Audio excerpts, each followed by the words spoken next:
उत्पत्ति 28 का पद संख्या 10। सो याकूब बेरशेबा से निकलकर हरान की ओर चला और उसने किसी स्थान में पहुंचकर रात वहीं बिताने का विचार किया, क्योंकि सूर्य अस्त हो गया था।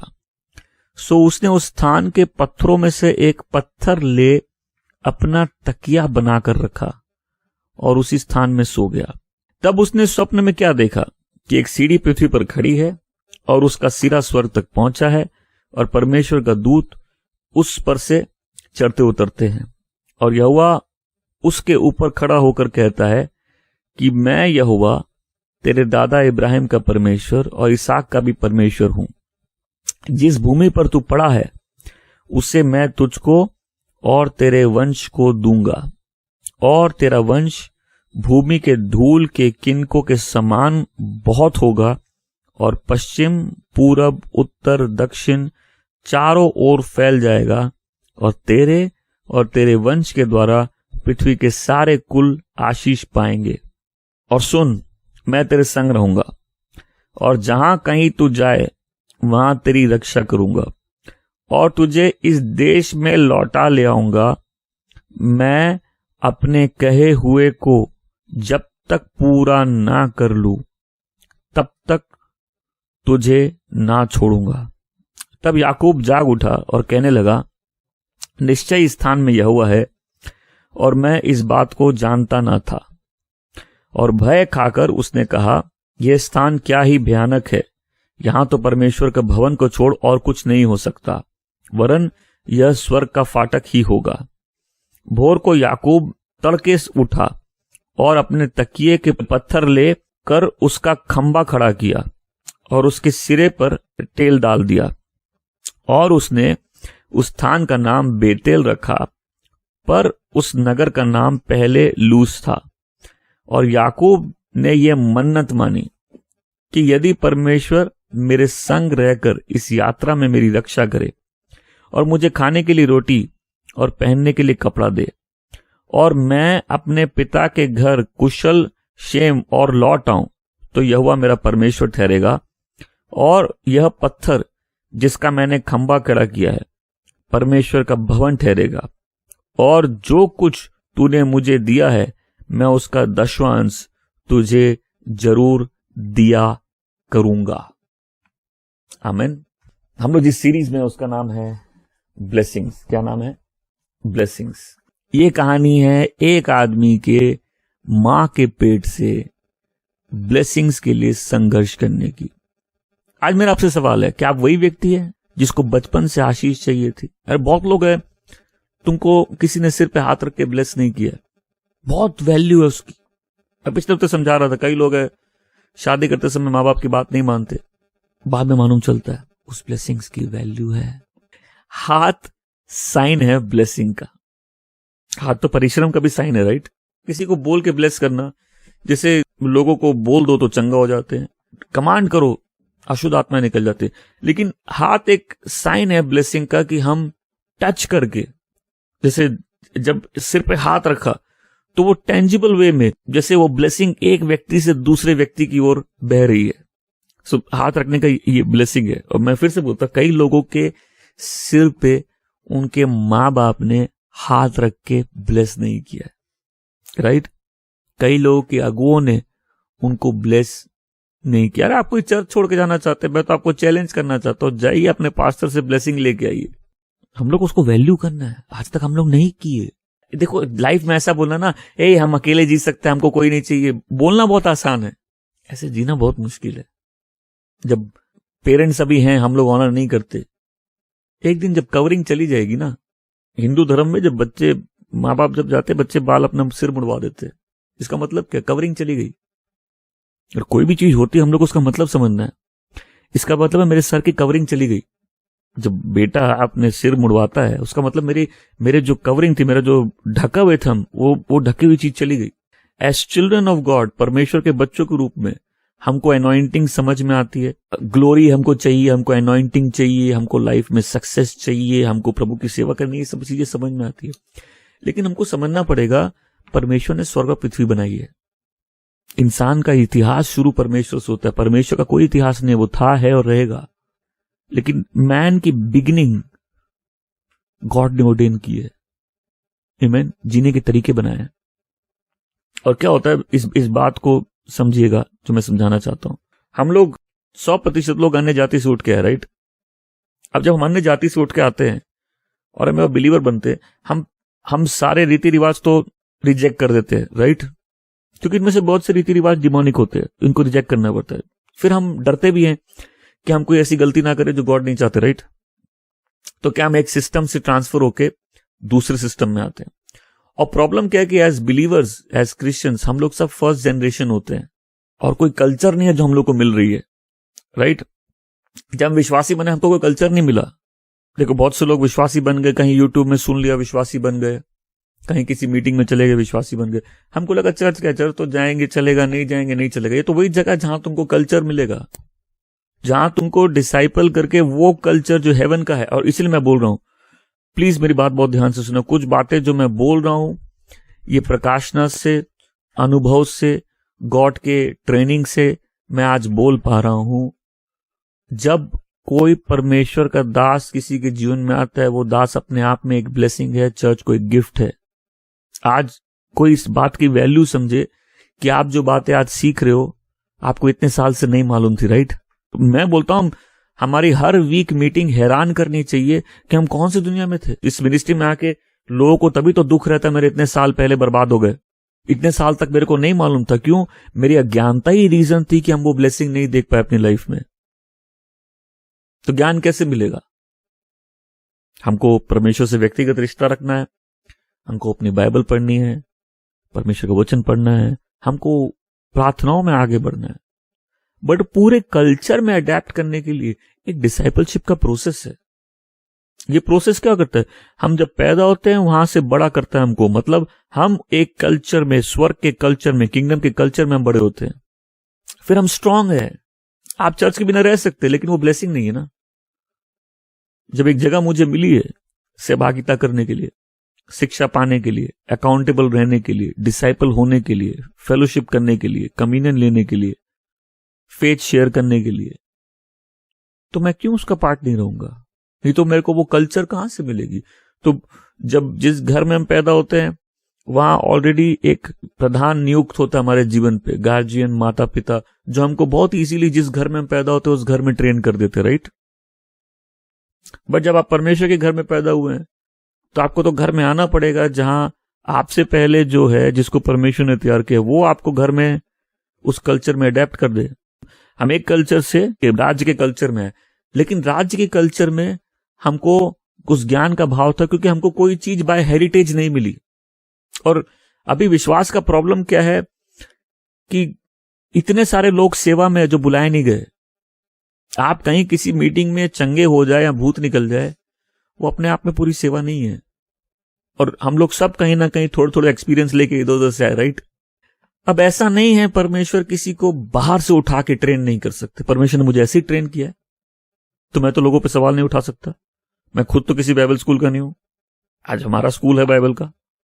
सो हम ये नहीं बोलते कि परमेश्वर ऐसा नहीं कर सकते, लेकिन जो तरीका हम लोग को मालूम है उसको तो ऑनर करना पड़ेगा। परमेश्वर करने के लिए तो कुछ भी कर सकते हैं। देखिए आज कहानी घर की है, क्योंकि ये आदमी घर छोड़ता है, एक कल्चर छोड़ दिया इसने, लेकिन असली घर इसको रास्ते में मिलता है। मैं चाहता हूं स्टोरी उस सेंस में देखिए, क्योंकि ये पूरा मैसेज परमेश्वर के हवाले है, ये पवित्र आत्मा के फ्लो में है। एक आदमी अपना घर छोड़ता है, घर छोड़ के जाता है। अभी तक हम लोग को इसका बैकग्राउंड मालूम है। ये शुरुआत करता है मां के पेट में, संघर्ष होता है, पहले बाहर कौन आएगा ये बाद में निकलता है, लेकिन अपने बड़े भाई की एड़ी पकड़ के निकलता है। फिर दूसरी बात हम देखते हैं, बचपन से ही बच्चा दिखा देता है वो कहां जा रहा है। बहुत पावरफुल चीज है ये। मैंने लास्ट वीक शेयर किया था कि बच्चे की पर्सनैलिटी 5 साल में बन जाती है। 5 साल में उसकी कोर पर्सनैलिटी जो जीवन भर उसकी लाइफ को जो शेप करेगा, वो पर्सनैलिटी बन जाती है। पावरफुल चीज है। बच्चा एक पृथ्वी पर आता है, पैदा होता है, वो शुरुआत के सालों में अपने गुण दिखा देता है वो जीवन में कहां जा रहा है। हम सब ने अपने गुण जो बचपन में दिखाए थे वही जा रहे हैं। आपको नया जन्म मिल गया, लेकिन पर्सनैलिटी वही है। देखिए परमेश्वर पर्सनालिटी भी यूज करते हैं। आज मैं जो बोलना चाहता हूं, इस बात को हम लोग को सब अपना घमंड साइड रखना होगा। जीसस परमेश्वर के पुत्र थे, लेकिन अपने आप को हम्बल करके वहां जाते हैं जहां जॉन है। और जीसस के ऊपर स्वर्ग तब खुलता है जब वो जॉन की मिनिस्ट्री में आके बैप्टिज्म लेते हैं। अपने घमंड को हम लोग को साइड रखना होगा। ये जो हम लोग बोलते हैं ना, हम लोग सबके बिना जी सकते हैं, ठीक है, अगर आपकी लाइफ से कोई जाना चाहता है, गॉड आपको अनुग्रह देंगे, बट लोगों की वैल्यू, ब्लेसिंग्स की वैल्यू, हमसे जो कहीं भी किसी क्षेत्र में ऊंचा है उनकी वैल्यू हम लोग को करना सीखना होगा। आमीन। जहां नेचुरल अथॉरिटी है वहां सबमिशन सीखना होगा, क्योंकि गॉड का ऑर्डर है। गॉड ने हर कुछ एक ढांचे में बनाया है, उस ढांचे में सब कुछ सुंदर है। आमीन। मैं फिर से बोलता हूं, जीसस ने अपने आप को विनम्र किया। जीसस कौन थे उनको मालूम है। वो बचपन से ज्ञान में और फेवर में बढ़ रहे थे, आत्मा में बढ़ रहे थे। यीशु के पैदा होने से 6 मंथ का डिफरेंस था। जब मैरी की कजिन एलिजाबेथ भी यूहन्ना बपतिस्मा देने वाले को, मतलब उसके पेट में होता है, तो जब मरियम जाती है एलिजाबेथ के पास और ग्रीट करती है, तो ये बच्चा पेट में उछलता है। अब देखो, जब बाइबल में एक लैंग्वेज में लिखा हुआ है कि मां ने 9 महीने तो उस बच्चे को कोख में रखा, बट मां ने खुद गवाही दी कि इस पीरियड ऑफ टाइम में ये जो मोमेंट था जहां यीशु की मां ने जब ग्रीटिंग दी, तो ये बच्चा पेट में उछलता है। तो मैं चाहता हूं सोच के देखो ये बच्चा कैसे, हम जानते हैं मरियम पवित्र आत्मा से सामत में वो कंसीव की, राइट, लेकिन क्या इस बात को समझो, यूहन्ना बपतिस्मा देने वाला भी पवित्र आत्मा के सामत में बढ़ा है। ओके, और मिनिस्ट्री, क्या इंपॉर्टेंस उस मिनिस्ट्री की कि जीसस को भी आके अपने आप को वहां विनम्र करना था। जीसस वो सन ऑफ गॉड है, जिनको मालूम है वो सन ऑफ गॉड है, जो परम प्रधान परमेश्वर के इकलौते पुत्र हैं, जो संसार में आया हमको उद्धार देने के लिए। वो अपने आप को विनम्र करते हैं। और जॉन क्या बोलता है? जॉन बोलता है कि हम आपके जूतों के फीते बांधने लायक नहीं है, आपको हमको बैप्टिज्म देना चाहिए। जीसस बोलते नहीं, धार्मिकता पूरी करने के लिए जरूरी है, एक तो मेरा बैप्टिज्म लेना जरूरी है, लेकिन गॉड ने उस बैप्टिज्म के लिए एक जन को नियुक्त किया था, राइट, यीशु। मैं सब बोलो यीशु। मरियम को तो ना बोलेगा परमेश्वर के बच्चे तुम कौन, ऐसे बोले होंगे नहीं ना। फिर अपने आप को विनम्र करते हैं जॉन द बैप्टिस्ट की मिनिस्ट्री में, उस बैप्टिज्म को लेते हैं जबकि उनको देना चाहिए था, लेकिन हमारे लिए उन्होंने पूरा किया, राइट। विनम्रता की परिभाषा सीखनी है। विनम्रता का मतलब ये नहीं है कि मैं तुम्हारे चरण की धूल हूं, मैं वो डोर का मैट हूं, आओ अपना पांव साफ करो आगे निकल दो, नहीं। लोगों को लगता है कि अगर मैं परमेश्वर का दास हूं, मेरे को परमेश्वर ने अथॉरिटी दी है, लोगों को लगता है कि भाई ये अथॉरिटी से बोलता तो घमंडी है। नहीं, ये घमंडी की परिभाषा ही नहीं है। हम जो है वो है, ना उससे कम है ना उससे ज्यादा है, किसी को पसंद आए या ना आए, ये घमंड की परिभाषा नहीं है। फिर हम वो बने जो हम नहीं हैं, हम मीठा बोले, ये विनम्रता की परिभाषा नहीं है। विनम्रता की परिभाषा है अपने प्लान छोड़ के गॉड के प्लान को एक्सेप्ट करना और अपने आप को हम्बल करके गॉड के प्लान को एक्सेप्ट कर लेना। हम जो गा रहे थे, मैं ना करूं मेरे मन की, वो है विनम्रता की परिभाषा। और जीसस वो परफेक्ट डेफिनेशन अपनी लाइफ से देते हैं, जहां जीसस अपने आप को हम्बल करते हैं ताकि पिता की पूरी इच्छा अपने जीवन में पूरी कर सके। स्वर्ग कब खुला? उस बैप्टिज्म के बाद खुला। यह मेरा प्रिय पुत्र है, आमीन, यह मेरा प्रिय पुत्र है, इससे मैं बहुत प्रसन्न हूं। आदमी क्या बोलेंगे अलग बात है, स्वर्ग क्या टेस्टिफाई कर रहा है, फादर गॉड क्या टेस्टिफाई कर रहे हैं, आमीन। मैं बोलूं मैं उसका बेटा, अलग बात है। स्वर्ग क्या टेस्टिफाई कर रहा है? स्वर्ग खुला, राइट। जीसस आत्मा के प्रभाव में आगे बढ़ गए। प्लीज, ब्लेसिंग चाहिए, अपने आप को हम्बल करके जिस चीज को गॉड ब्लेस्ड बोलते हैं उस चीज का हिस्सा बनना जरूरी है, आमीन। और जीसस का इतना पावरफुल एग्जाम्पल है, हमको सीखना है। अब हम लोग याकूब पे आते। याकूब मां की कोख से निकला, एड़ी पकड़ के अपने भाई का, और बचपन में उसने अपना चरित्र दिखा दिया, और बचपन में ईसौ ने अपना चरित्र दिखा दिया। और मैं अगर हम लोग इस चरित्र की बात करें, मैं बोलूंगा हम में से 90% लोग ईसौ की तरह होंगे, है ना। हम अपने पल भर की जो ख्वाहिशों के लिए जी रहे थे, हमको अनंत जीवन से ना मतलब था, ना हम अब्राहम के कोई पुत्र थे ना हम ऐसे घराने में पैदा हुए कि हमको उस चीज की वैल्यू समझ में, और हम लोग अपने पैशंस के लिए। तो एक बच्चा था, और मैंने ये लाइव एग्जांपल्स परिवारों में देखे कि एक बच्चा है जिसको अमीर बनना है, अभी बनना है, अभी बनना है, अभी बनना है, अभी अमीर बनना है। और जब अभी ये बहुत जल्दी तुमको कुछ चाहिए ना, और तुमको बहुत फटाफट, बाइबल में लिखा है एक्चुअली में, अमीर बनने के लिए परिश्रम मत करो। अब इस सीरीज का मतलब ही यही है कि आज जहां इतने सारे लोग हैं, हो सकता है आपके पास जॉब नहीं है, आप कर्ज में दबे हुए हैं, आपकी फाइनेंशियल हालत ठीक नहीं है, आप इनफैक्ट हैंड टू माउथ भी है, और हैंड टू माउथ कोई ब्लेसिंग नहीं है। फादर गॉड को कोई ग्लोरी नहीं मिलती जब कोई हैंड टू माउथ होता है। इनफैक्ट गॉड रिच है, इतने रिच है कि अपने महिमा के धन के भंडार में रिच है। ग्लोरी में कोई गरीबी नहीं है। गरीबी अपने आप में एक श्राप है, और गरीबी कहीं ना कहीं साइन है कि हम किसी ट्रूथ से, किसी ब्लेसिंग से कटे हुए हैं। आमीन।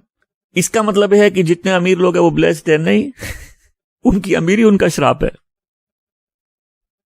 तो आप हो सकता है प्रभु में हैं, लेकिन आप गरीब है, फिर भी आप आशीषित है। एक व्यक्ति परमेश्वर को नहीं जानता, बहुत अमीर है, वो श्रापित है। उसका पैसा ही उसको रोकेगा परमेश्वर के पास आने से। कुछ लोग हैं, पैसा आप चाहते हैं, लेकिन पैसे का आत्मा जो मैमोन है वो हमारे जीवन पे हावी है। एक तो आओ हम लोग एज अ चर्च पहले प्रण करें। आज की डेट में आपके ऊपर अगर कोई कर्ज है, आप प्रण लीजिए, मुझे कर्ज से बाहर आना है। ब्लेसिंग बोलना अलग बात है, कर्ज मुक्त जीवन ब्लेसिंग है। मैं भी कुछ दिन पहले एक जन को समझा रहा था, मैं देखो कर्जे में जीना कोई ब्लेसिंग नहीं है। कर्जे में जीना कोई ब्लेसिंग नहीं है। तुमको रेवलेशन चाहिए तो आज सारे लोग मन बना लो। कितने लोग मन बनाना चाहते हैं कर्ज में नहीं जीना? तो एक सिस्टम से ट्रांसफर होकर दूसरे सिस्टम आएंगे, टाइम लगेगा। अभी जैसे बोले अभी कर्ज में नहीं जीना, तो कोई हेवन से तो पैसे उतरेंगे नहीं जो एक बार में मेरे बैंक अकाउंट में आ जाएंगे। बट पहले कॉन्शियस होना है कि नहीं, हम जिस कल्चर में चल रहे इस कल्चर से हमको निकलना है, राइट। और हमको इस नए कल्चर में ट्रांसफर होना है जहां हम बॉन्डेज में नहीं, क्योंकि जो कर्ज में रहता है ना वो दुखी रहता है, उसको टेंशन रहती है। ओके, ये और परमेश्वर के बच्चों की ब्लेसिंग नहीं है। तो एक टाइम लगेगा, लेकिन थोड़े टाइम बाद क्या होगा, जो पैसा भी आज आपको लेके करना पड़ रहा है वो पैसा आपके पास होगा तब आप करोगे। पहले कॉन्शियस होना पड़ेगा, क्या कर्ज है उसको समझना पड़ेगा, फिर हम ब्लेसिंग की ओर बढ़ पाएंगे। आमीन। सो मैं आज जितने लोग सुन रहे हैं, परमेश्वर का आत्मा आपको पकड़ ले और अब मन बना लो, नहीं हमको ये सिस्टम ट्रांसफर चाहिए। क्योंकि जितनी बातें हम लोग आज ब्लेसिंग की कर रहे हैं सब सिस्टम ट्रांसफर है, कल्चर ट्रांसफर है, किंगडम ट्रांसफर है। आमीन। हम लोग को नया जन्म मिला, हमने अंधकार के जगत से निकलकर हम परमेश्वर के राज्य के जगत में है, ज्योति के जगत में है, राइट। क्योंकि अगुवाई नहीं थी, डिसाइपलशिप नहीं थी, एक जगह बैठ के सीखने की नहीं थी, अधीन आने की नहीं थी, तो बहुत सी ब्लेसिंग में हमारा कल्चर ट्रांसफर नहीं हुआ, राइट। जो हो रहा है, राइट, एग्री करते हो रहा है। अब जैसे हम लोग इस चर्च के अगर आप 6 महीने से पार्ट हो, एक कल्चर है कि हम कॉन्शियस हैं अपनी गवाही करनी है। एक कल्चर है कि हम अकाउंटेबल अपने लाइफ के लिए, राइट। एक कल्चर है साथ मिलके प्रार्थना आराधना वो करने का। आप अपने लाइफ में फ्री हैं किसी से भी रखने के लिए, लेकिन जब आपने सही शिक्षा सीखी है तभी तो आप फर्क कर पाओगे ना, सही क्या है गलत क्या है। परख जो होती है ना वो गलत की नहीं करनी है, परख सही की करनी है। वैसा बोलो, परख सही की करनी है। डिसर्नमेंट हमेशा सही का करना है। जब आप सही पकड़ लेंगे गलत आप अपने आप समझ जाओगे। जो डिसर्नमेंट होती है वो ट्रूथ की है, ट्रू क्या है, सही क्या है, फिर अपने आप हम गलत को डिसर्न कर लेंगे। तो इस कल्चर में हम लोग को ट्रांसफर चाहिए, हमको डेट से निकलकर ब्लेसिंग में आना है। और ब्लेसिंग का मतलब यह है कि भले ही मेरे पास उतना नहीं जितना मेरे पड़ोसी के पास है, लेकिन हम कर्ज में नहीं है, तो हमको ये टेंशन नहीं मेरा कैसे होगा क्या होगा, बिकॉज गॉड ने मेरे को सिस्टम से बाहर रखा। तो ये मैमोन का आत्मा है। जब मैमोन का आत्मा लोगों पे होता है ना, वो कर्ज में होते हैं, पैसों के गुलाम होते हैं, गलत डिसीजन लेते हैं पैसों के। और हम लोग को, बहुत लोगों को इसे डिलीवरेंस चाहिए, एग्री करते हैं, रॉन्ग फाइनेंशियल डिसीजन। क्योंकि मेरे पास बहुत पैसे हो सकते हैं, लेकिन गलत डिसीजन फाइनेंशियल।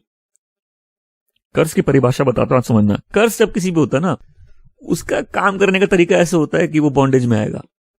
तो कर्ज वाले के पास पैसे हो सकते हैं, लेकिन जो पावर्स उसके लाइफ में काम कर रहे हैं वो उसको ऐसा मजबूर कर देंगे, ऐसा कंफ्यूज कर देंगे कि वो उन पैसों का वही करता था जो करेगा जो पहले करता था।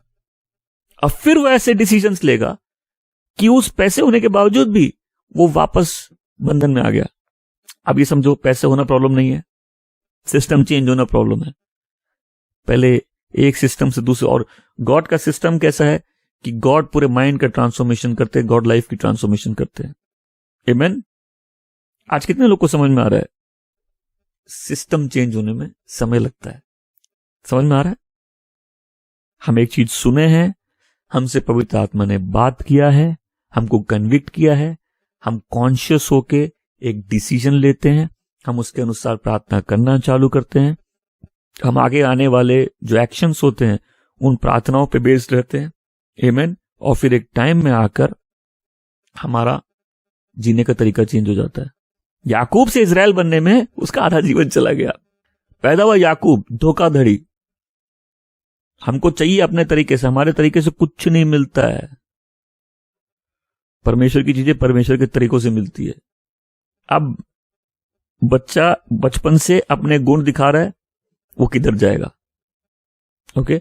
और फिर मैं बोलता हूं आप प्रभु में आ गए, पर्सनालिटी चेंज नहीं होती, पर्सन चेंज होता है। अब हम पाप नहीं करना चाहते, अलग बात है, लेकिन मेरा जो सोचने का तरीका है तो वही है जो पहले था। इस पूरे तरीके को चेंज होना, ट्रांसफॉर्म होना, इट विल टेक टाइम। भजन संहिता, डिवोशन के ऊपर में हमारा परमेश्वर से रिश्ता कैसे होना चाहिए। नीति वचन है हमारा संसार से रिश्ता कैसे होना चाहिए, इस संसार में कैसे जीना है। सो प्लीज, मेरी फेवरेट बुक्स में से नीति वचन, अगर किसी को विजडम में ग्रो करना है नीति वचन पढ़ो। हमको उसमें पैसों को लेकर बहुत चीजों को, जीसस भी बहुत पैसों को लेकर बोले। पैसों का लालच गलत चीज है, पैसा अपने आप में कोई गलत चीज नहीं है। किसी के पास पैसा, हमको उसे जलने की जरूरत नहीं है, क्योंकि कोई परिश्रम करेगा, कोई मेहनत करेगा। और इसमें तो कोई बड़ी बात नहीं है कि लोग मूर्ति पूजाओं का, अपने देवी देवताओं का, जादू टोने का सहारा लेते हैं आगे बढ़ने के लिए, राइट? ये तो उनकी समझ है, उनको मालूम है आत्मिक जगत के बिना कुछ नहीं होता। कुछ प्रिंसिपल्स उनको मालूम है वर्ल्ड के, उसका फायदा उठाते। परमेश्वर के बच्चे क्यों नहीं उठाएंगे? हमको ब्लेस्ड होना है, हमारे नाम के आगे होना चाहिए ये आदमी ब्लेस्ड है, ये आशीषित है, इसमें तो सारे राष्ट्र आशीषित होंगे। ये उस परिवार की ब्लेसिंग है। यह बच्चा बड़ा होता है, अब अपने गुण दिखाता है, और पहली चीज वो हथियाने की कोशिश करता है। लास्ट वीक हमने एक पावरफुल ट्रूथ को समझा कि गॉड की रजिस्टर में ये रजिस्टर्ड नहीं है कि ब्लेसिंग चोरी हुई, ये रजिस्टर्ड है ब्लेसिंग बेची गई। और इसका मतलब ये नहीं कि याकूब गलती नहीं कर रहा था। गॉड के रजिस्टर्ड में क्या रजिस्टर्ड है? इब्रानी 12:16 में क्या लिखा है? ईसा ने अपने उसका वो कौन था? वो व्यभिचारी था। ये रेवलेशन हिब्रूज में, और हमने इस बारे में डिस्कस कर लिया, मैं आज उस पॉइंट पे नहीं जाऊंगा। ये ब्लेसिंग चोरी नहीं हुई, ये ब्लेसिंग बेच दी गई। जब इजरायली मिस्र से निकले तो मिस्र का सारा सोना चांदी कौन लेके निकला? अन्य जातियों का सारा पैसा कौन लेके निकला? इजरायली लोग लेके निकले, राइट? और फिर ये क्या कर रहे थे? इसी सोने से पहले एक मूर्ति बना रहे थे। प्रॉब्लम पैसा नहीं है। और मूसा ने क्या किया? उस मूर्तियों को पिघलाकर पानी में उस सोने को इनको पिलाया। प्रॉब्लम पैसा नहीं है, प्रॉब्लम मेरा एटीट्यूड पैसे की तरफ है। आमीन। हम लाइफ में किसी चीज को वैल्यू देते उसकी तरफ है। वैसा बोलो, मैं पैसे के पीछे नहीं भागूंगा, पैसा मेरे पीछे भागेगा। मैं जरूरतों की चिंता नहीं करूंगा, क्योंकि मेरे मांगने से पहले परमेश्वर जानते हैं मुझे किन चीजों की जरूरत है। इसलिए जब प्रेयर का सिस्टम प्रभु ने सिखाया, क्या सिस्टम सिखाया? प्रेयर मांगने के लिए नहीं है कि हमको ये चाहिए वो चाहिए। प्रेयर में पहला ऑब्जेक्ट होना चाहिए कि प्रभु तू जो स्वर्ग में निवास करता है, तेरा राज्य आए। जब हम लोग वो फोकस अपना बना लेते हैं लाइफ का, तब राज्य की ब्लेसिंग हमारी ब्लेसिंग्स है। प्रेयर में अपनी चीजों की जरूरतों को रखना गलत चीज नहीं है। मैं ये नहीं बोल रहा कि हमारी कोई जरूरत है हम परमेश्वर से नहीं मांगे।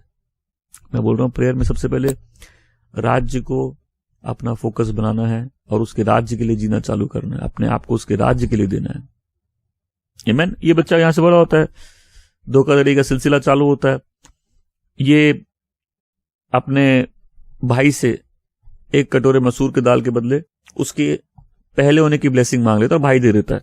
उसके बाद की कहानी हम लोग ने नहीं की, लेकिन मैं संक्षिप्त में बता देता हूं। उसके बाद घर में इसहाक ब्लेसिंग्स ईसा को देना चाहता है, लेकिन माँ और याकूब मिलके वो ब्लेसिंग धोखाधड़ी से याकूब से ले लेते हैं। ओके, सो इसमें दो पार्ट है, दो पार्ट है। पहला स्पिरिचुअल पार्ट और दूसरा फिजिकल पार्ट। दोनों चीज लाइफ में इंपॉर्टेंट होती है। हम बोलेंगे हमको इंसान जरूरत नहीं है, ये गलत है। वचन कहता है यीशु परमेश्वर और इंसान दोनों के फेवर में बढ़े। मेरे को गॉड का फेवर चाहिए और मेरे को मैन का फेवर चाहिए। जीसस गॉड और मैन दोनों के फेवर में बढ़े। तुम गॉड का इतना फेवर हो सकता है मैन का 0 फेवर हो तुम्हारे ऊपर। कई लोगों पे मैन का फेवर होता है, गॉड का होता नहीं है। हमको गॉड का फेवर और मैन का फेवर चाहिए। अब वचन क्या कहता है?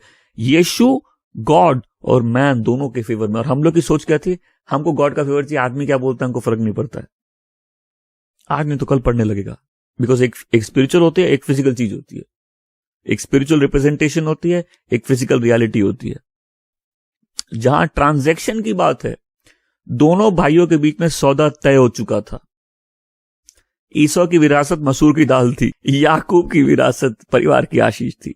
अब फिजिकली इसहाक का हाथ रख के ब्लेस करना बाकी था। ईसौ के साथ क्या हुआ?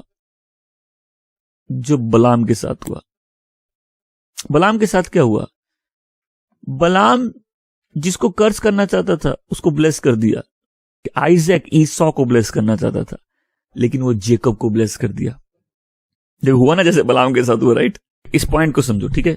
परमेश्वर जो भी करते हैं, ठीक है, परमेश्वर स्वर्ग में जो भी करते हैं, पृथ्वी में उसका एक एक्शन होता है। अभी जैसे मैं हाथ ले करने की बात कर रहा हूं, राइट? एक फिजिकल, एक उसकी रियलिटी होती है। ऑलरेडी डिसाइड हो चुका था ब्लेसिंग किसकी है, बट फिजिकली किसी को। और इसलिए मैं बोलता हूं इस बात को ध्यान से समझो। कुछ ग्रेस है लाइफ में, हम लोग नहीं देख सकते जब तक कोई उसका द्वार नहीं खोल दे हम लोग की लाइफ में। वो इवेंट अपने आप में जो याकूब और ईसौ के बीच में था काफी नहीं था, एक और इवेंट बाकी था। ये सीरीज है, पेट से पहले कौन निकला उसकी ब्लेसिंग है। वो इवेंट खारिज हो गया कब? जब याकूब और ईसौ का ट्रांजैक्शन हुआ। लेकिन वो वैलिड कब हुआ? जब इसहाक ने हाथ रख के ब्लेस किया, राइट? उसकी रियलिटी कब आई? अब बहुत देरी में आई। तो ये जो हम लोग बिलीवर बन गए ना, हम लोग को भी इतना ही टाइम लग जाता समझने में एक्चुअली ब्लेसिंग क्या है। आगे घर में पैदा हो गए, सारे फरेब कर लिए, ब्लेसिंग छीन लिए, लेकिन हम लोग को मालूम नहीं ब्लेसिंग क्या होती है। तो स्पिरिचुअल रियलिटी और फिजिकल रियलिटी दोनों साथ चलती है। परमेश्वर पृथ्वी में कुछ नहीं करेंगे जब तक किसी को नियुक्त करके इस्तेमाल नहीं करेंगे उस काम के लिए। प्रार्थना क्यों करना है? प्रेयर गॉड का सिस्टम है पृथ्वी में काम करने के लिए। इस बात को समझना। जादू टोना होता ना, जादू टोना करने वालों के अंडर में डीमंस होते हैं, उनके ऊपर नहीं होते। ऊपर तो कोई लीड करने वाला डीमन होता है, लेकिन जब लोग लेवल में जाते हैं ना, उनके अंडर में डीमंस होते हैं। तो तुम बोलोगे डीमंस आदमी के नीचे क्यों काम करेंगे? क्योंकि आदमी पृथ्वी का मालिक है। बिना आदमी के पृथ्वी में कुछ नहीं होता। गॉड द फादर के पास बॉडी नहीं है, गॉड द सन के पास है। यीशु भी आया एंजल बन के नहीं है, आदमी को बचाने के लिए आदमी बनना पड़ा, पाप से बचाने के लिए सैक्रिफाइस बनना पड़ा। हमेशा बोले इस पृथ्वी में बिना इंसान के कुछ नहीं होता है। कोई गॉस्पेल स्वर्गदूत प्रीच नहीं करते हैं। जो ब्लेसिंग्स होती है मैन उसका चैनल बनता है, जो कर्स होते हैं मैन उसका चैनल बनता है। किसी के जीवन में कर्स है, तुम्हारे पर किसी ने जादू टोना किया, कोई भूत आके जादू टोना नहीं करता है। अशुद्ध आत्माएं उन श्रापों से जुड़े होते हैं, ब्लेसिंग से पवित्र आत्मा और एंजल्स जुड़े होते हैं। आमेन। ब्लेसिंग्स को एक्टिवेट गॉड का स्पिरिट करता है, उसके एंजल्स करते हैं। कर्स को एक्टिवेट कौन करता है? डीमंस करते हैं, फॉलन एंजल्स करते हैं। डीमंस अपने आप में प्रॉब्लम नहीं है। जब भी विच क्राफ्ट होता है, विच क्राफ्ट एक स्पिरिट है, राइट? लेकिन उसको करने के लिए कोई तो बैठा होगा करने के लिए, किसी ने तो वो द्वार खोले होंगे। हमारे बाप दादों के श्राप है तो बाप दादों के श्राप है ना, भूतों के थोड़े ना श्राप है। उन श्रापों से भूत जुड़े हैं, उन श्रापों से अशुद्ध आत्माएं जुड़े हैं। और इसलिए क्या होता है ना, कई चीजों के लिए तुम डिलीवरेंस प्रेयर करो, लेकिन कर्स ब्रेक होना जरूरी है, क्योंकि वो स्पिरिट अटैच है उस कर्स से। जब तक वो कर्स वैलिड है वो स्पिरिट वर्क कर रहा है। जहां कर्स ब्रेक हुआ उस स्पिरिट का पावर ब्रेक हो जाएगा। फिर से रिपीट करता हूं क्योंकि ये बातें हम लोग के जहन में डीप जाने की जरूरत है। तो हम एक एग्जांपल में सीखे कैसे जीसस जॉन द बैप्टिस्ट के अधीन आए, फिर वो अपलिफ्ट हुए, राइट? और यहां हम सीख रहे कैसे ट्रांजैक्शन भाइयों के बीच में हो गया, लेकिन वैलिडेट कब हुआ? जब आइजैक ने हाथ रखा आमीन। तीसरी चीज हम लोग क्या सीख सकते हैं, आदमी उस चीज को ब्लेस नहीं कर सकता जिसको गॉड ब्लेस नहीं किए। बहुत पावरफुल ट्रूथ है, इस बात को समझ लो, तुम्हारा कॉन्फिडेंस लाइफ में बिल्कुल चेंज हो जाएगा, तुम तरीके सीख जाओगे। तुमने कोई ऐसा काम किया है और तुम प्रेयर कर रहे हो प्रभु इसको ब्लेस करिए, जो चीज ब्लेस नहीं है गॉड उसको ब्लेस कैसे करेंगे? तुम गॉड को कैसे मजबूर कर सकते हो किसी कर्स चीज को ब्लेस करने के लिए? अब जैसे तुम विश्वासी हो, तुमने किसी अविश्वासी को पढ़ के ले आया और तुम गॉड को बोल रहे गॉड मेरी शादी ब्लेस करिए, क्यों ब्लेस करेंगे गॉड? जो चीज ब्लेस नहीं हो ब्लेस नहीं है। इसहाक ब्लेस किसी और को करना चाहता था, लेकिन ब्लेसिंग किसके पास गई? जो ब्लेस था। लेकिन अभी यहां प्रॉब्लम इसहाक का करेक्टर भी है, उसको सही चीज गलत ढंग से चाहिए, वो सारे मैनिपुलेशन करता है, वो वहां धोखा देता है। बट अगेन गॉड की रजिस्ट्री में क्या रजिस्टर्ड है कि ब्लेसिंग किसकी है? जेकब की। और कैसे है? क्योंकि ईसो ने बेचा है, जेकब ने धोखा से नहीं लिया, ईसो ने बेचा। अभी अगले लेवल में ईसो बाप को धोखा देता है। और अब हम लोग स्टोरी चालू करते हैं, हम लोग जहां हैं, इसका रिजल्ट क्या होता है? अकेलापन। इसका रिजल्ट होता है घर से भागना, क्योंकि अब ब्लेसिंग एक्टिवेट हो चुकी है। और प्लीज मेरी बात बहुत ध्यान से समझो, ये हम लोग जो प्रेयर करे थे ना, मेरी इच्छा हो नहीं तेरी इच्छा पूरी हो, बहुत डेंजरस प्रेयर है। ये तुमको लाइफ में कई बार अकेला कर देगी, भागने में मजबूर कर देगी। तुम उन जगह जाओगे जहां तुम जाना नहीं चाहते, तो वो काम करोगे जो तुम करना नहीं चाहते। क्यों? बिकॉज तुमने अपने आप को उसकी इच्छा पे दे। तो ब्लेसिंग मांगने का अलग बात है। जब परिवार की ब्लेसिंग किसी पे आ जाएगी, जो परिवार की जो विरासत है, उस व्यक्ति को वहां पहुंचना है। तो अब इस कहानी को देखने के बहुत से तरीके, ठीक है, लेकिन मैं चाहता हूं इस एंगल से पर देखो, जैसे मैं दिखाना चाहता हूं। तुम बोलोगे गलती करके भागा, हम बोलेंगे ब्लेस्ड होके भागा, क्योंकि अब गलती से ज्यादा हावी उस पर ब्लेसिंग से। तो अभी भागा घर से, भाई इसको मार डालेगा, क्योंकि एक्चुअली ईसो इसको मारना चाहता था, क्योंकि इसने धोखे से ब्लेसिंग ले ली। एट द सेम टाइम क्या होता है, ईसा कनानी स्त्रियों से शादी करता है, जो इसहाक को और रेबेका को पसंद नहीं आता है। अरे प्लीज, आप अविश्वासी से शादी करोगे, परमेश्वर को पसंद नहीं आएगा, गॉड को पसंद नहीं है। उनके बच्चे का दिल दिमाग परमेश्वर से हट जाए, परमेश्वर को पसंद नहीं है। तो उनके फैमिली में कुछ चीज मना थी, ये काम नहीं, ये शादियां नहीं करनी। वो शादी ब्लेस नहीं है, किसी को पसंद आए या ना आए। अब इसहाक और रेबेका अपने बेटे को भेज देते, जाओ अपने अंकल के पास जाओ। अंकल मतलब रेबेका का भाई, मामा, हमेशा बोलो मामा। फोर्स के इसको घर से बाहर जाना, ब्लेसिंग्स। कनानी स्त्री से शादी नहीं कर सकता इसको। अब वो जगह का नाम पदन आराम, अब हिंदी में इंग्लिश में प्रोनाउंसिएशन अलग है। इसको जहां जाना था, मतलब अपने मामा के पास, मामा की बेटियों से में से इसको शादी करना था। एक से करना था, दो से करके आया, वो हम लोग का बात का टॉपिक है। अब एक वर्ल्ड की टीचिंग है, तुम जैसा सोचो वैसा अट्रैक्ट करते हो, लेकिन उसकी एक रियलिटी लाइफ में ऐसी है ना कि हम लोग जैसा जीवन जीते वैसे लोग हम लोग की लाइफ में आते, राइट?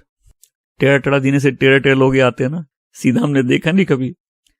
तो यहां से चालू होता है इसके जीवन का तोड़ मरोड़। अभी तक ये तोड़ मरोड़ रहा था, अब परमेश्वर की बारी चालू होती है। क्यों? क्योंकि अब ये ब्लेस्ड है। आज एक लेसन सीखना है। जीवन में दो पात्र होते हैं, मैं सब बोलो दो पात्र। एक होता है महिमा का पात्र, एक होता है नाश का पात्र। और इसीलिए आज सीखना है क्यों अपने लाइफ को कंपेयर किसी से नहीं करना है।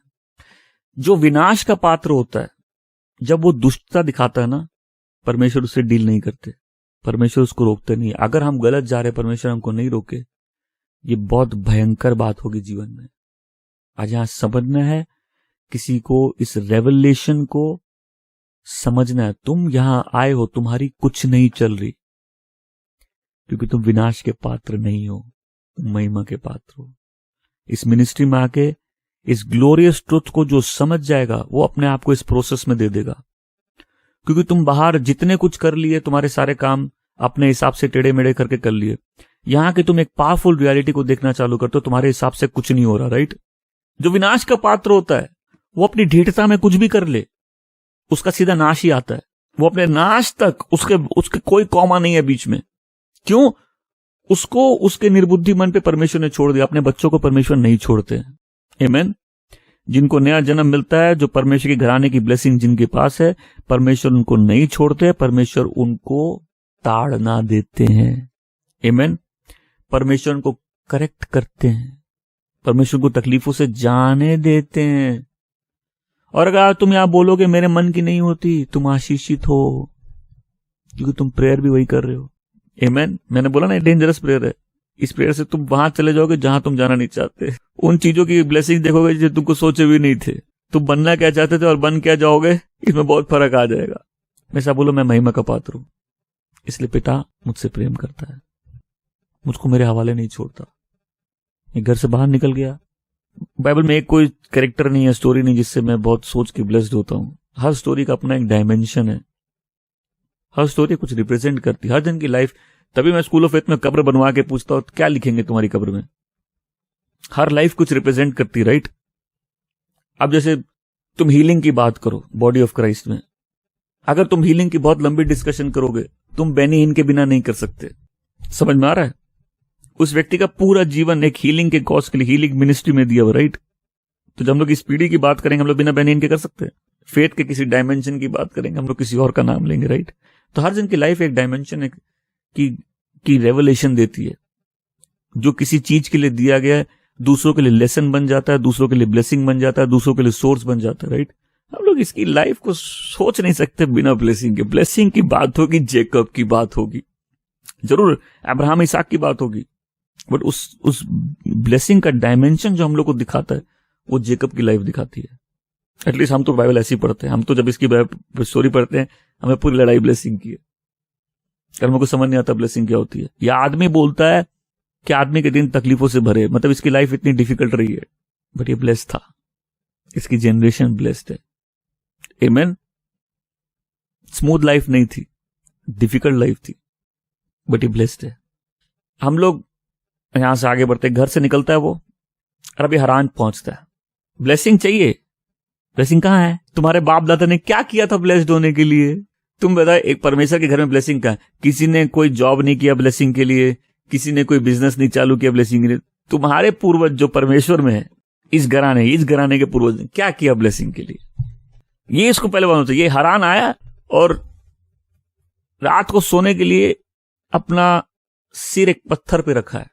तुम भी तकिए में सिर रखते हो ना, इसने सिर रखा है, स्वर्ग खुल गया। कई लोग सिर रखते हैं, नर्क खुल जाता है। हम लोग सिर कहां रखते हैं, ये बहुत इंपॉर्टेंट है लाइफ में, नहीं समझ में? तब कई लोग हैं, जैसे जब कोई पूजा होती है, आराधना होती है, तो लोग पहले क्या है, उस जगह को डेडिकेट कर देते हैं। अब इंडिया में हम लोग क्या बच्चे किस चीज से, सब डेडिकेटेड है। हम लोग खुद पैदा हुए तब से डेडिकेटेड है। हर दुकान, हर मकान, हर रेस्टोरेंट डेडिकेटेड है। सब समझ रहे मेरी बात को? तो जब भी कोई चीज किसी को डेडिकेटेड हो, भले ही गॉड को हो या शुद्ध आत्मा को हो, उस जगह पे उस व्यक्ति का नियंत्रण बन जाता, पोर्टल खुला एक। क्योंकि बाय डेडिकेशन के द्वारा या तो स्वर्ग या नर्क, किसी का पावर उस जगह एक्टिवेट कर दिया गया। इस देश में रह के कभी देखा है कोई चीज चालू हुई है बिना उद्घाटन के, अभिषेक के, बिना भूमि पूजन के, बिना डेडिकेशन के? हम लोग अपनी लाइफ ऐसे कैसे जी सकते हैं? जस्ट बिकॉज तुम गॉड के हो, तुम कहीं भी चले जाओ, कुछ भी कर लो, ठीक है, बात होती है। कई बार जो लोग बोलते हैं प्रेयर कर रहे हैं, बीमार फील हो रहा है, मेरे सिर नसों में दर्द हो रहा है, मेरी हो रहा है, तो हम एक प्रेयर कई बार हर बार नहीं करते। बट कुछ लोग हैं किसी डेडिकेटेड जगह कदम रखते हैं, इनकी हेल्थ पे अटैक हो जाता है। तुम भले ही गॉड के प्रेजेंस में हो, लेकिन उस जगह का पावर डेडिकेशन में है, क्योंकि वो एक ग्राउंड है जहां लीगल अधिकार है। इसलिए प्रेयर की इंपॉर्टेंस समझो। कई लोग अपना सिर तकिए में रखते हैं, नर खुल जाता है। इस व्यक्ति ने अपना सिर उस पत्थर पर रखा, स्वर्ग खुल गया। पूछो क्यों? क्योंकि आज से सालों पहले एक आदमी अपना घर छोड़ के निकला था, और परमेश्वर ने बोला मैं तुमको एक राष्ट्र दूंगा, और उसने जगह जगह अपनी वेदी बनाई थी, इसके दादा ने, राइट। इसका सिर जरूर उन पत्थरों में से एक पत्थर में पड़ा होगा जिसको लेकर अब्राहम ने वेदी बनाई होगी।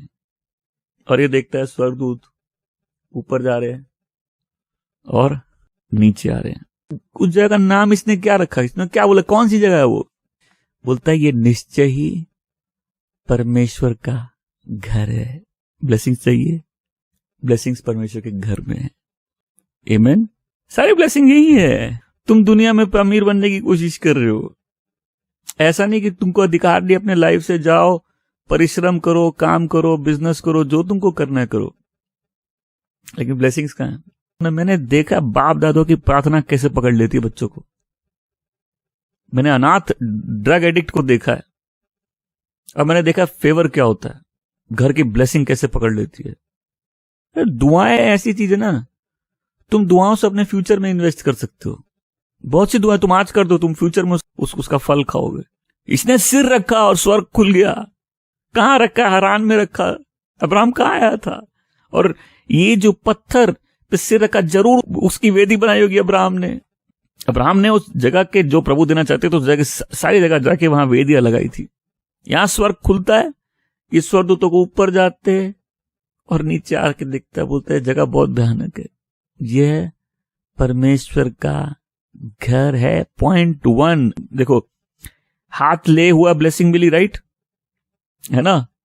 अब वो ब्लेसिंग कॉज की है इसको भागने के लिए, ताकि विल में आ सके। विल में आके पहला स्थान जहां लैंड करता है वो है गॉड का हाउस।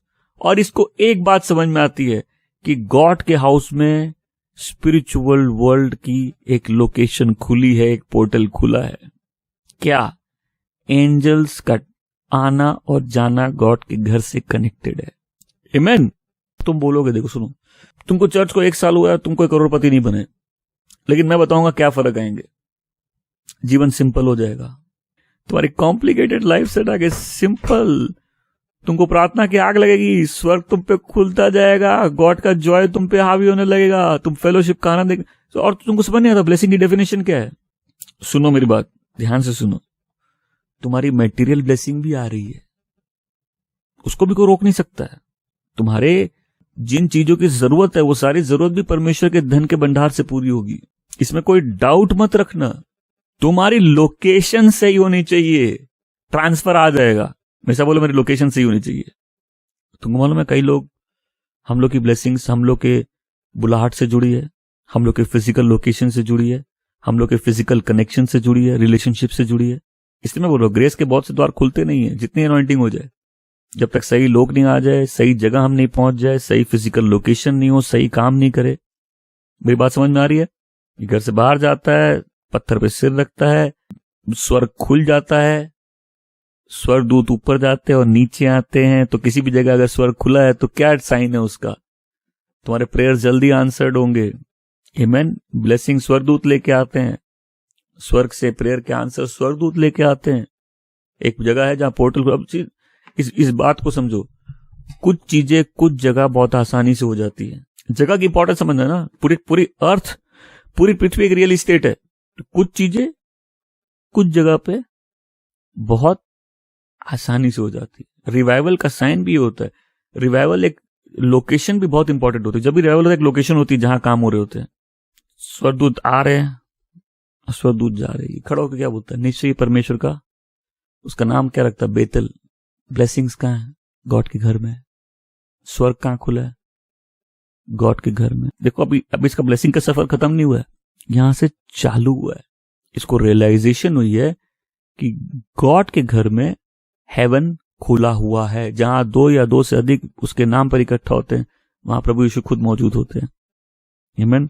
वहां गॉड की मैनिफेस्टेशन। तुम देखो, मेरी बात सुनो, तुम अकेले प्रेयर करते हो, प्रेजेंस है, राइट, लेकिन एक स्पेशल ब्लेसिंग होती है जब हम लोग साथ आते हैं। मैं सब बोलो स्पेशल ब्लेसिंग, क्योंकि जहां 2 या 3 परमेश्वर के बच्चे इकट्ठे हैं वहां गॉड की स्पेशल प्रेजेंस है। ये फिजिकल फेलोशिप की ब्लेसिंग है। आमीन। ये गैदरिंग की ब्लेसिंग है। ये उस जगह का, उस पत्थर को तेल से अभिषेक करता है और उस जगह का नाम बेतेल रखता है और बोलता है, ओके, अगर हम जर्नी में जाए, मेरी नीड्स आप पूरी करेंगे और वापस आएंगे, तो मेरा सब कुछ का 10वां हम देते रहेंगे। देखो, ताइथ नियम से चालू नहीं हुई। अब्राहम ने बाय फेथ किया था, मेल्कीसेडेक को दिया था, राइट। अब्राहम विश्वासियों का बाप था, है ना। तो अब्राहम को तो लोगों को ब्लेस करना चाहिए, राइट। लेकिन अब्राहम भी किसी के पास गया ब्लेसिंग के लिए, और तुमसे जो हायर होता है वो तुमको ब्लेस करता है। आज ये सर्विस कितनी ब्लेस्ड और पावरफुल सर्विस है। अब्राहम भी अपने से ऊंचे पे गया ब्लेसिंग के लिए, उसको अपने 10वें अंश दिए, उसने उसको ब्लेस किया। ब्लेस्ड है अब्राहम। यहां याकूब क्या बोलता है? याकूब बोलता है अगर आप मेरे साथ रहेंगे, हम आपको अपने सारी चीजों के दशवंश, और हम लोग लाइन पढ़े थे, देते रहेंगे। तो ये एक ट्रांजेक्शन नहीं था जो बोल रहे हैं, ये बोला देते रहेंगे। क्या हम लोग को ब्लेस्ड होना है? क्या हम लोग को इस जर्नी में ब्लेसिंग्स के आगे बढ़ना है? आज लेसन समझ लो, ब्लेसिंग्स गॉड के घर में। और मैं एक सिंपल सा टेस्ट देता हूं, ठीक है, ध्यान से सुनना। आज मैंने इस मैसेज में एक बात बोली कि बचपन से लगता था एक दिन कोई कर लिया बहुत बड़ा काम किया है। एक दिन वाले काम से बाहर निकलना है और लाइफस्टाइल वाले उसमें आना, राइट? तुम गॉड के घर में अपने रहने को एक लाइफस्टाइल बना। मैं बोलता हूँ 6 साल 1 महीना देखो तुम्हारी लाइफ कहां से कहां चली जाएगी। टेस्ट करो, हम जो भी बोलते उसको टेस्ट करो, तब तो गलत भी प्रूव कर पाओगे ना। और क्या मालूम मेरे को गलत प्रूव करने के चक्कर में सही प्रूव कर दोगे। जो भी मैं बोल रहा हूं वो बाय प्रभु बोलते ना, टेस्ट करो, टेस्ट करो, तुमको टेस्ट करना है। आमीन। गॉड के वर्ड को ओबे करो और देखो ब्लेसिंग मिलती है कि नहीं। आमीन। ये याकूब की पहली रेवलेशन है। गॉड के घर में ब्लेसिंग है, गॉड के प्रिंसिपल्स में ब्लेसिंग है। तुम एक टाइप दोगे, तुमको लगेगा हमने बहुत बड़ा काम किया, ब्लेसिंग आई नहीं। नहीं नहीं, एक लाइफस्टाइल की तरफ बढ़ना है। आमीन। प्रेयर का लाइफस्टाइल, गिविंग का लाइफस्टाइल, वर्शिप का लाइफस्टाइल, वर्ड का लाइफस्टाइल, सर्विस का लाइफस्टाइल। मैं सब बोलूं लाइफस्टाइल। आमीन। बराबर जो भी चीज मैं करूंगा वो मेरा जीने का तरीका बन जाए। ब्लेसिंग एक बार करने में कुछ नहीं है। एक बार तुमने कुछ किया उसमें ब्लेसिंग नहीं है। तुम एक बार चर्च चले गए उसमें ब्लेसिंग नहीं है। एक बार टाइट दे दिया उसकी ब्लेसिंग नहीं है। जब वो लाइफस्टाइल बनता है, तुम किसी चीज की ग्रेस क्या है उसको जानने में साल। मैं बोलता हूं सीरियसली, तुमने 10 साल अगर प्रेयर नहीं की, तुमको प्रेयर का मतलब नहीं मालूम है। तुमने 10 साल दिया नहीं है, तुमको नहीं मालूम देने की ग्रेस क्या होती है। तुम चर्च में कभी टिके नहीं, तुमको मालूम ही नहीं है चर्च की ब्लेसिंग क्या होती है। देखो, हिस्ट्री उठा के देखो, जो लोग फेथफुली कभी जुड़े रहते हैं उनकी लाइफ क्या होती है। आए गए इधर उधर, कभी स्थिर कभी अस्थिर, कभी ऐसे कभी वैसे। इस पैटर्न से निकलना है कि नहीं? मैं सबसे पूछता, इस पैटर्न से निकलना है कि नहीं? प्रभु से मांगो, प्रभु मुझे स्थिर बनाइए, वो लाइफस्टाइल बन जाए मेरा। आमीन। इसकी पहली रेवलेशन, ब्लेसिंग गॉड के घर में है। हेवन यहीं खुला हुआ है, स्वर्गदूतों का आना जाना यही है, स्पिरिचुअल वर्ल्ड का पोर्टल यही खुला है। उसके बाप दादा ने यही प्रेयर किया था कि प्रेयर की ब्लेसिंग देखो। आमीन। वेदी लगाने की ब्लेसिंग देखो कि पोता भी वहां के सिर रखता है, तुम्हारा स्वर्ग खुला है। आमीन।